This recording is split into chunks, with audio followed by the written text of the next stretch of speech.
Hi everyone. Can you guess where we're going to be reading just by looking at the cookie glasses that I'm wearing today? What I've done was just use some old plastic glasses that were play glasses and cut out a mustache and some eyebrows and then just taped them right on there. Some of you have probably seen the movie, but the movie comes from a book, and the book is written and illustrated by Dr. Seuss. In the background, I kind of look like this character right here. Do you know what his name is, or what the name of the book is? It's called The Lorax. The Lorax was written and illustrated by Dr. Seuss. This is one of his most famous books, is The Lorax, because it teaches a very good lesson. So, this book, I believe, is an AR book. And in the description, I'll probably tell you what the reading level is. It's not written in this particular book that I checked out from the library. So this book has seen better days, but it is still able to be read. So let's read about the Lorax. Now remember, Dr. Seuss has some kooky words that he makes up so that they rhyme. At the far end of town, where the grickle grass grows, and the wind smells slow and sour when it blows, and no birds ever sing excepting old crows, is the street of the lifted Lorax. And deep in the grickle grass, some people say, if you look deep enough, you can still see today where the Lorax once stood, just as long as it could before somebody lifted the Lorax away. What was the Lorax, and why was it here? Why was it there? And why was it lifted and taken somewhere? From the far end of town where the grickle grass grows, the old Unsler still lives here. Ask him. He knows. You won't see the Unsler. Don't knock at his door. He stays in his lurkum on top of his store. He lurks in his lurkum cold under the roof, where he makes his own clothes out of muffled moof. And on special dank nights in August he peeks out of the shutters, and sometimes he speaks and tells how the Lorax was lifted away. He'll tell you perhaps, if you're willing to pay. On the end of a rope he lets down a tiny pail, and you have to toss in 15 cents and a nail, and a shell of a great-great-great-grandfather snail.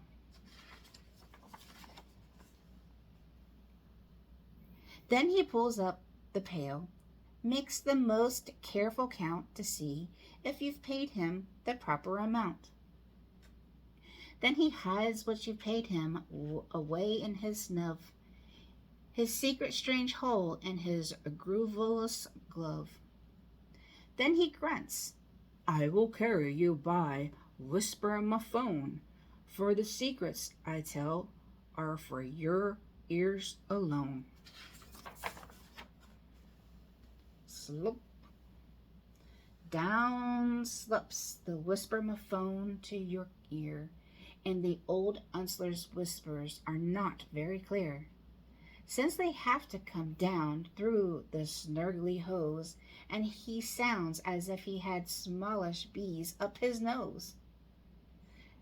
Now I'll tell you, he says, with his teeth sounding gray, how the Lorax got lifted and taken away.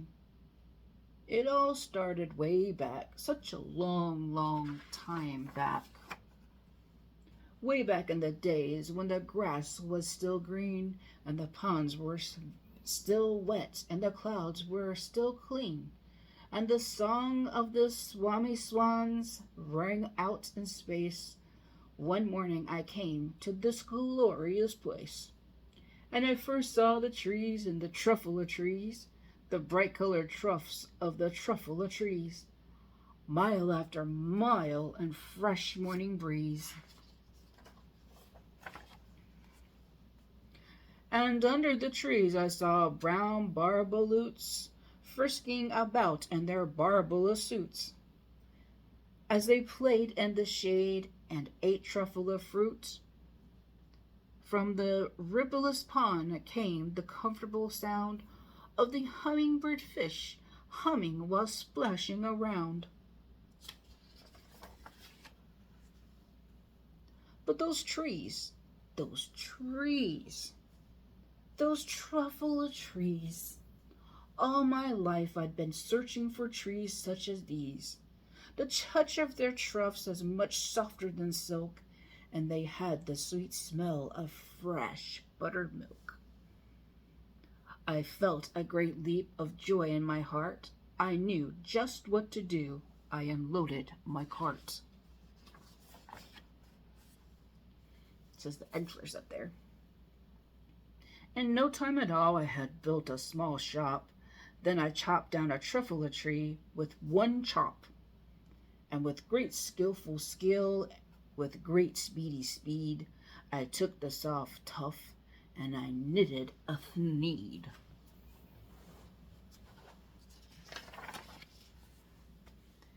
The instant I'd finished, I heard a gazoomp.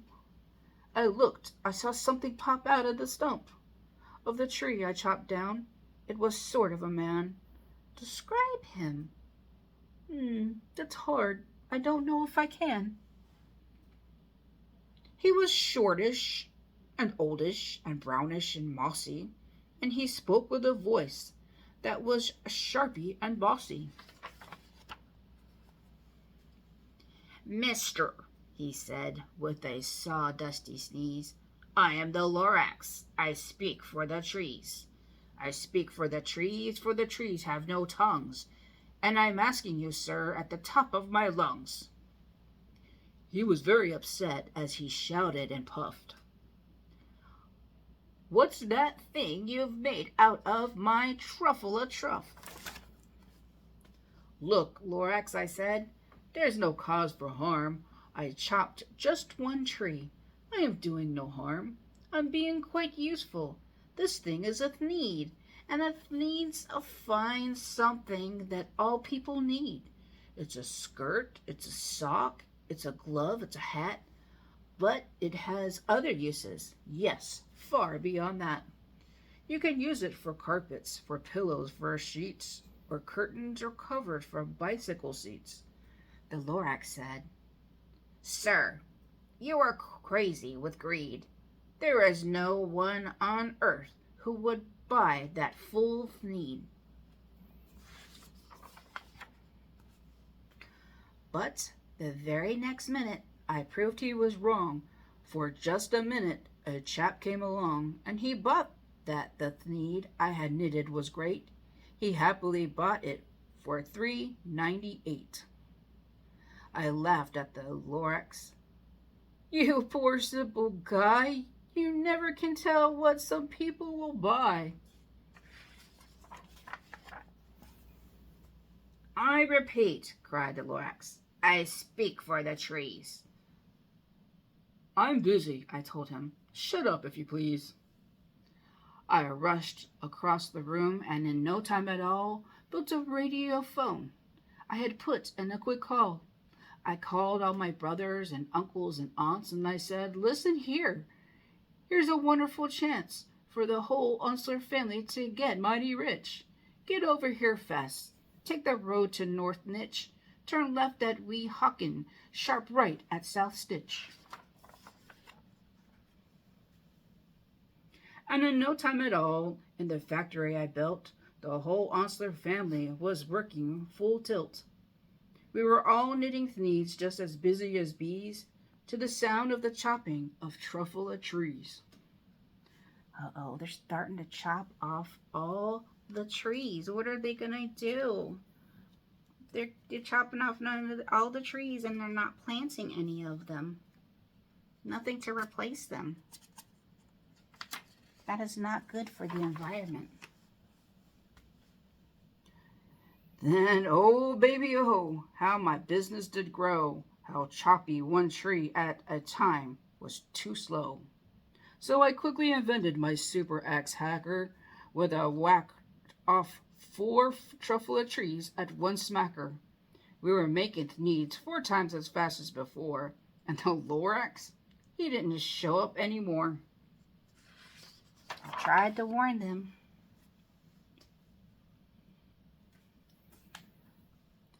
But the next week he knocked on my new office door. He snapped, "I'm the Lorax who speaks for the trees, which you seem to be chopping as fast as you please. But I'm also in charge of their brown babaloots, who played in the shades in their babaloo suits and happily lived eating truffle of roots. Now, thanks to your hacking my trees to the ground, there's not enough truffle of fruits to go around, and my poor babaloots are all getting the crummies because they have gas and no food in their tummies." They don't look very good, do they? They look like they're sick. "They loved living here, but I can't let them stay. They'll have to find food, and I hope that they may. Good luck, boys," he cried, and he sent them away. I, the Onsler, felt sad as I watched them all go, but business is business, regardless of crummies and tummies, you know?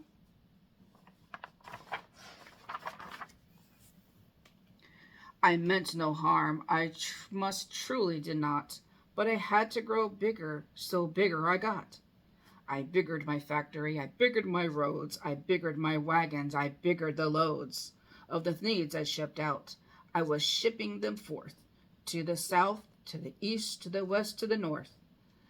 I went right on biggering, selling more needs, and I biggered my money, which everyone needs. So, right now, the Onsler and his family, their business is just growing and growing and growing. I mean, it's a good thing that their business is growing. However, they're destroying the land. They're not taking care of the land.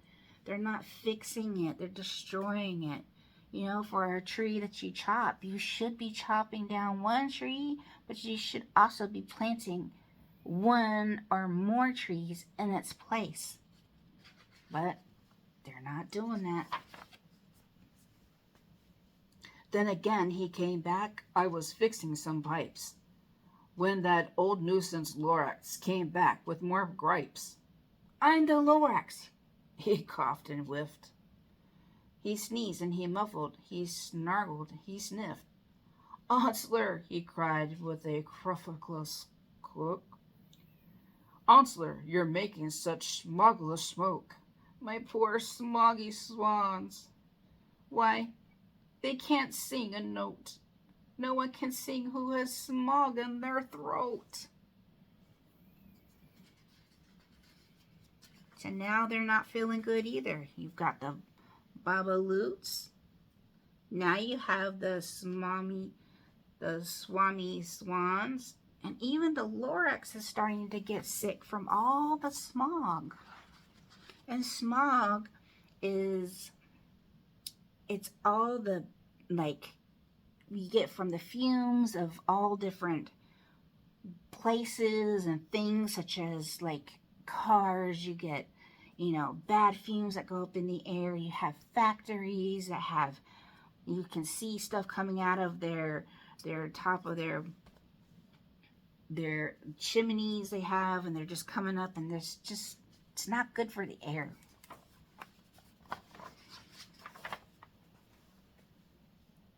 "And so," said the Lorax, "please pardon my cough. They cannot live here, so I'm sending them off." "Where will they go?" "I don't hopefully know. They may have to fly for the month or a year to escape the smog from your smogged up around here." They're all flying away. There's going to be no more animals there. What's more? Snapped the Lorax. His dander was up. Let me say a few words about Glubbity Glup. Your machine chugs on day and night without stop, making Glubbity Glup, also Sloppity Slop. And what do you do with the leftover goo? I'll show you how dirty old Unsler man you. So, they're making stuff, they're making the needs, but there's stuff left over, like maybe in the water. You've got like chemicals, you've got other stuff, all the dyes and everything. This is what the Lorax is talking about. What do you do with the stuff after that? Starting to go somewhere, but where's it going? Look, guys, look where it's going. You're Glumpity the pond where the humming fish hummed. No more can they hum, for their gills are all glummed. So I'm sending them off. Oh, their future is dreary. They'll walk on their fins and get woefully weary in search of some water that isn't so smeary. So if you look back here, you see that the fish, the humming fish, are all happy in clean water, right? There's no smog in the air. There's trees, so you can smell all the fresh air. There's truffle of fruit. All the animals are happy. But because the Unsler and his family are building their business and not replacing the trees, and they're putting all their glumpity glump stuff into the water, all the fish have to go away. So all the animals are going away. And then I got mad. I got terribly mad. I yelled at the Lorax. Now listen here, Dad. All you do is yappity yap and say bad, bad, bad, bad. Well, I have my rights, sir, and I'm telling you, I intend to go on doing just what I do. And for your information, you Lorax, I'm friggering and biggering, and biggering and biggering and biggering, turning more truffle trees into needs, which everyone needs. Oh, look at all the trees. There's no more trees. He's chopped them all down. Look. And then you got all the smog up in the air. Don't see any animals. At that very moment, we heard a loud whack. From outside in the fields came a sickening smack of an axe on a tree. Then we heard the tree fall, the very last truffle tree of them all. So now they've taken the last truffle tree down. They haven't planted any more. I guess their business isn't going to do any good, because where are they going to get the need? Where are they going to get material for the need? No more trees, no more needs, no more work to be done. So in no time my uncles and aunts, everyone, all waved me goodbye. They jumped into my car and drove away under the smuggered stars. Now all that was left neath a bad smelly sky was a big empty factory, the Lorax, and I. So because there's no more of the truffle tree to make the need, there's no business, so there's no money.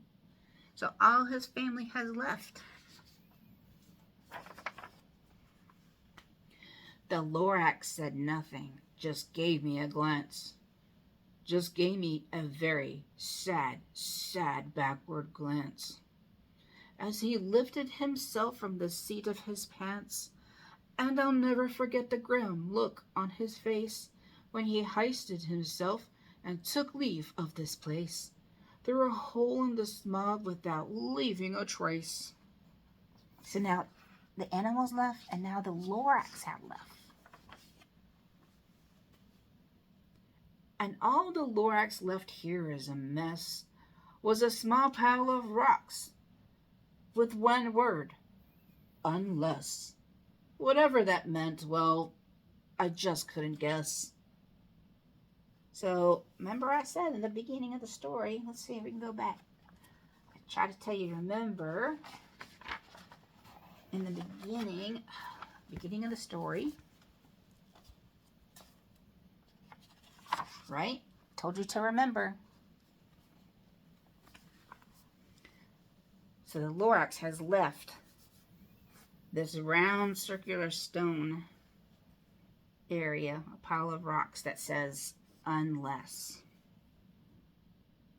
Well, that was long, long ago, but each day since that day, I've sat here and worried away. Through the years while my buildings have fallen apart, I worry about it with all my heart. But now, says the Answer, now that you're here, the word of the Lorax seems perfectly clear. Unless someone like you cares a whole awful lot, nothing is going to get better. It's not. So catch, calls the Answer. He let something fall. It's a truffula seed. It's the last one of all. You're in charge of the last of the truffula seeds. And truffula trees are what everyone needs. Plant a new truffula, treat it with care. Give it clean water and feed it fresh air. Grow a forest, protect it from acts that hack. Then the Lorax and all his friends may come back. The end. So what they're telling him, Answer told the kid, you got one truffula tree seed. There's only one left. So you have to take care of it. And what the Answer was saying about unless, if you look down here, unless, meaning unless somebody like you will take care of the earth, will plant plants, take care of them, try not to destroy the earth and all the living things in it, unless you have somebody like that. If you don't have somebody like that, then it's going to end up like this. There's nothing. If you don't take care of the environment around you, then this is what's going to happen. Smog in the air. All the animals are going to leave, or they're going to die from all the smog and all the schlup that's inside the lake that was next door. Let's see if I can go back a couple of pages. Remember he talked about the schlumpity schlump, right? So you put stuff into the water, so then you have all the animals live in the water. Like I said, they're going to die off. Or swim away to some place clear if they can find one. And then you've got that water too. What's going to happen when you have to drink the water? Well, it's not going to be a good thing. So, Dr. Seuss was trying to teach you with the Lorax to take care of your environment around you. Plant more trees if they're chopped down. All right. I do like that book. That is one of my favorite books of Dr. Seuss. That and Horton Hears a Who. On top of the Grinch, obviously How the Grinch Stole Christmas is, one of the all-time favorites. But other than that, I do like the Lorax, and I do like Horton Hatches an Egg, and Horton Hears a Who, which I'll be reading those as well. So if you notice, I've got some truffula trees here. In a couple of videos, I am going to show you one. I'll show you how to make this really big one that stands like 3.5 feet tall. I'm going to teach you how to make that. And if you look, I'll try to put this down here a little bit. Teaching you how to make that from scratch. I'm going to teach you how to make smaller ones as well. And those are going to be in my other YouTube channel, which is teaching you about crafty things, how to do crafty things. Let me take off this now. And I can take off my glasses so I'm not reading. But yes, so if you guys would, please click like on this video. Also, please make sure you click and subscribe to my YouTube channel. Please share my YouTube channel as well. Share it with other people you know who are going to have kids at some point in time during their week, that they can be listening to books. Some books I'll be teaching you lessons. I'll be teaching you some things that you can be doing, activities you can do with your children or your students if you're a teacher.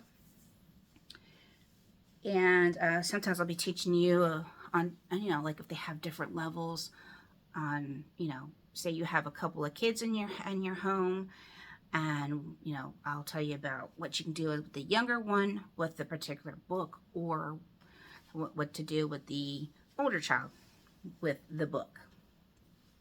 Let me think what else. Oh, also in the links below, there are some links to my Facebook page that is just catered to this YouTube channel, which is also Lola's Enchanted Bookshelf. There you'll have the news. I might be telling you, I'll be putting something out, like a video, showing you that I'll make things that relate to the stories being read. A lot of times it could be jewelry, it could be, you know, something crafty like this, or it could be simply a bag, that a cloth bag that is relating to the book, that you can actually carry the books in, or, you know, carry groceries in, things like that. That'll be washable. Some things like this t-shirt, can't see with my hair, but this t-shirt says I speak for the trees. I also do t-shirts as well for the different books if you'd like to have that done too. I can do for children, and I can do for adults. But if you need to get in touch with me, please message me through Facebook, my Facebook page, Lola's Enchanted Bookshelf. Again, that is in the link below, along with my business page, which tells you about the crafty stuff and the items that I do sell. So, with the Lorax, this is probably a good time to read during, they call Arbor Day, which is the day that you take care of the earth. You do different things to help your environment. This is probably one of the books that would be very good to read to your child or student, to teach them about taking care of the earth. If you don't take care of your environment, this is what's going to happen. You can do lots of activities with that, about teaching them about planting and so on and so forth. So, I want you guys to have a good evening, and see you in the next video. Bye.